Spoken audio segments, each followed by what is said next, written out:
But David Wooding's here. Very good morning to you, Dave. Morning.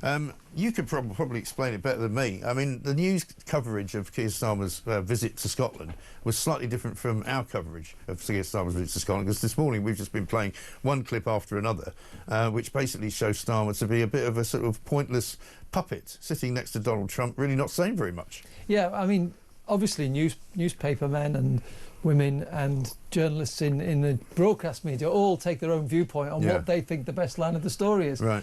Back in newspapers, you get a hammering in the office the next day if you went on the wrong line that everybody else had gone on. But in broadcasting, particularly the BBC, they seem to have their own agenda very often, and they go with that. And I suppose that's a free media. People to choose what they want. Well, it's true, but except for people until now, when they had the alternative of talk and some other alternative, they thought that was the news, and they'd see what was on the BBC and just assumed, well, that must have been what happened. You know, Starmer made a good fist of talking about Gaza, and Donald Trump sort of sat there and said, oh yeah, it's terrible watching this awful kind of, you know, famine and cruelty unfold before our very eyes. But that's not really the story, because the real story, to me, is well, let's start with this. Trump telling Starmer how to win the election. Check this out.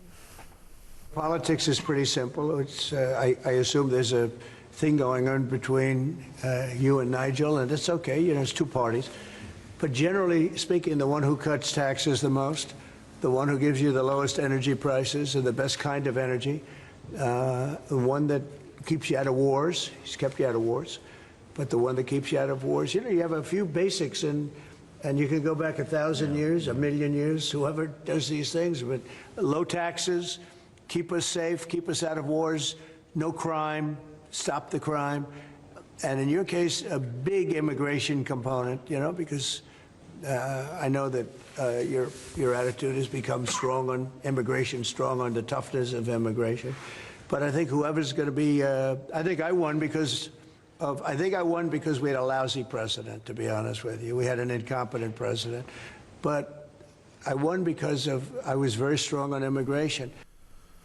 And he did. And he did what he said he was going to do, and he stopped people coming into the country. And in fact, he said at one point in this little interview that he was giving that, you know, literally 0 people are now entering America illegally because of the steps that he took. And Starmer was just kind of sitting there, and you imagine him thinking to himself, he's telling me I should do all the things that I'm not doing.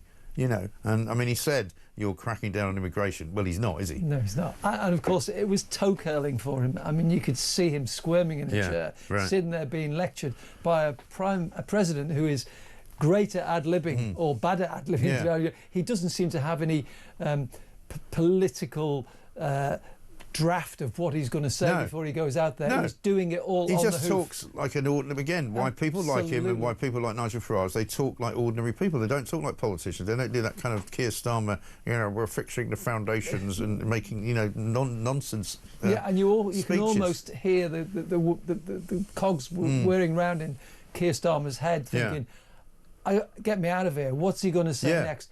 I wish I was in Downing Street with the Lionesses. Well, to be honest, you know, I said this earlier, it would have been probably a smarter play to have stayed in Downing Street, because that gets you on the front page of The Sun, front page of almost all the tabloids. And not Angela Rayner, more importantly. Exactly, not Angela Rayner, outside of Downing Street, you know, forward-thinking, looking modern, you know, with a load of female athletes around you. You know, it's a win picture for him. And instead, because of his obsession with international affairs and his kind of need to creep to Donald Trump, he disappears off to Scotland, and I bet you're right. I bet he wishes he'd never gone. And the other thing, of course, it looked like that Donald Trump was hosting the Prime Minister instead of the Prime Minister being the leader of the United Kingdom and the President being the guest. He's in the ballroom at Turnberry, which is a fantastic hotel. I've been there many times, and it's a great golf course. And of course, he doesn't play. If he played golf, I could see why he would go, because he'd go, right, I tell you what, I'm going to go play 18 holes with Donald Trump and watch him drop the ball where you're not supposed to and then hit it onto the green, you know. And when he says he got a 4, you go, you sure it wasn't a 6?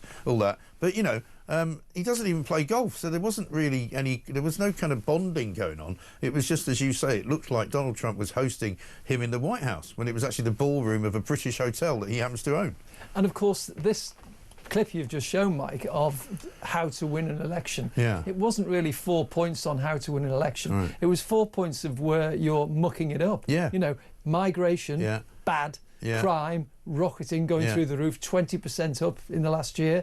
And then taxes, the highest taxes in modern history. Well, we've got stories today saying 50,000 British firms currently on the brink of collapse as a result of Rachel Reeves's budget. You know, he's not getting anything right, is he? No, absolutely. And all it seemed to do was to highlight where he's going wrong, rather than tell him how he's going to win the election. We know that he's not going to get migration down. No. We hope he is, because everybody wants it down. And if he can do that, he may bring crime down as well. Well, yeah, but he's showing no sign of it, because with every statement that he makes, and in fact we can have the one on immigration, because he actually tells what at the very least I'm going to refer to as a fib, because he talks about how they're cracking down on immigration, they've got a new deal with France, but it doesn't mean anything because it hasn't actually happened. Have a look at this.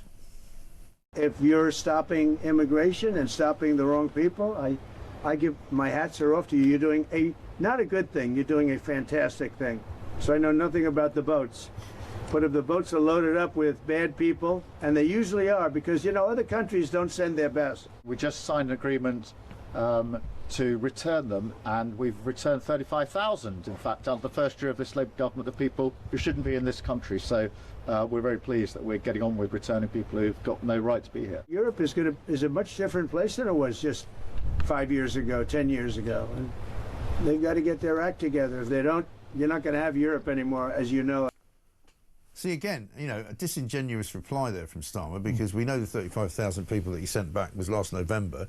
Nobody's gone since then, and about the large bulk of them, I think 25,000 of them, were in fact people who volunteered to go. And the only boat people that went, I think, was about 2,500. So, you know, sort of making out that, we're on top of it, we're kicking people out of the country. They're not. And this is going to be a record year, we think, for migrants coming over on small boats. Exactly. And, of course, we've had... And boats aren't so small anymore, either. What we didn't talk about was the migrant hotel crisis, which is in every community, or in lots of communities. Well, he's kind of ignoring that as well. You know, he spent all weekend talking about Gaza, right? Then he talked about the Lionesses, and now he's on to, you know, talking about Southport today. He hasn't said, you know, he hasn't put any social media out about the Trump visit. He just hasn't put any out, almost as if it didn't happen. Well, because I don't think it does him any good. No, it doesn't. I mean, there's nothing you can take from that. That is good. Apart from, of course, the fact that this deal was done with the European Union on tariffs, which makes Keir Starmer look to have got a better view, but that's down to Brexit.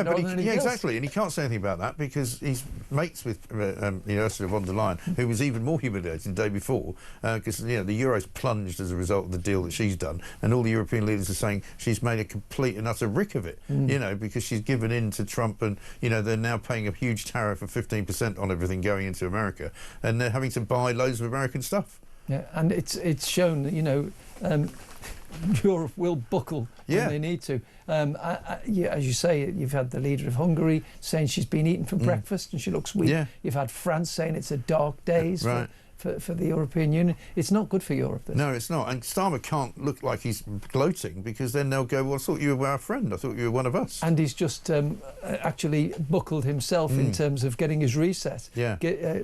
Bowing to a few of the European rules and regulations in order to get this deal with Europe, when of course Trump's shown the art of the deal. Yeah, he has. We've actually been playing this morning, because we've got some exclusive access to it, some footage of inside of a migrant hotel. Don't know whether you've seen any of this. This is inside of the hotel, the Copthorne Hotel down in West Sussex near Crawley, which I've certainly been to, because I'm pretty sure there's a golf course right there as well.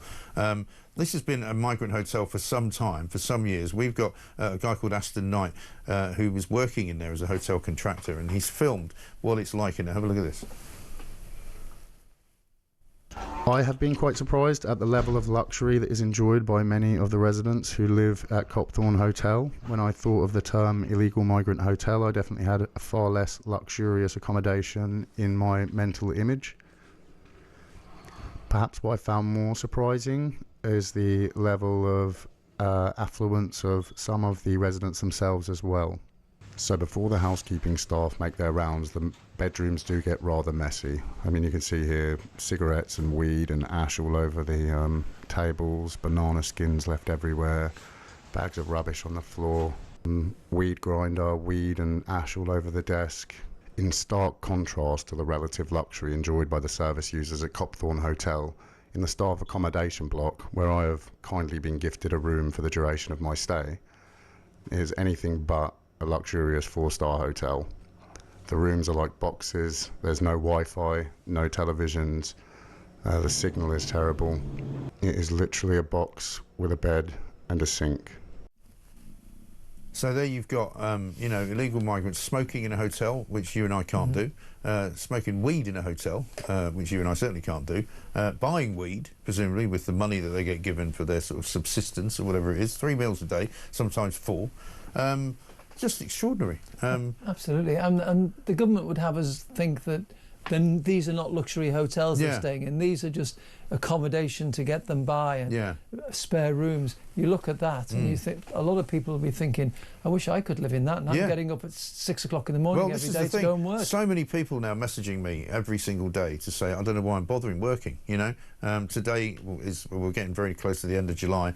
People like me and many others will be paying their taxes, you know, on the 6 monthly basis. If you're self-employed, that's what you have to do. You know, come the end of July, thousands of pounds to the government, going straight to these characters. And you just think, what am I bothering for? Absolutely, and that's the... And people get angry about it as well. It's the level of disillusionment and anger and frustration that nobody seems to be listening to the concerns. And you know, worse so, when people go out and protest peacefully, they're accused of being far-right hooligans. Well, I was talking to a friend of mine who was out in Epping at the demonstration on Sunday. There were 500 police there, right, for a gathering of very peaceful people who are all, you know, relatively, you know, family-oriented. There were kids there, you know, mothers, fathers, just standing, demonstrating very peacefully. And then all the lefties turned up. And there was a few hundred of them, and they started calling them scum and shouting horrible, like, racial epithets at them and all the rest of it. And the police only arrested 3 people, but why were there 500 of them there? And last week, you know, the Chief of Essex Police said that they were going to put a sort of, you know, a clampdown on anybody coming from outside of Epping. And then suddenly that was all lifted, and there was no dispersal order, and they were able to come and cause trouble. And there's going to be something terrible that happens at some point in one of these on one of these demonstrations. They're in Canary Wharf doing it, they're in Aldershot doing it, they're in Leeds doing it, you know, up in Manchester, in Altrincham, you know, it's happening everywhere. Yeah, and this is only recently started where you've got women taking part. They feel unsafe. Some of them don't like walking past the Bell Hotel in Epping. I mean, there was one woman who said she used to go for a walk with her daughter past the hotel. Now she drives past. She avoids it because of the remarks. It doesn't mean all migrants are like that, but there's a lot of men who've come over here, young men, undocumented, and that's an element of fear there. Who are these people? Where do they come from? And we have got stats that say some people from certain countries are more likely to commit these kinds of offences. Well, Eritreans and Afghans, who are among the highest number of people who've come over on small boats, 22 Well, we've times. Imported plenty of Afghans by sort of under cover of darkness on secret planes that would come in here for a year, you know? Well, we can't report that. Oh, we can now, but we couldn't can now. before for a couple of years.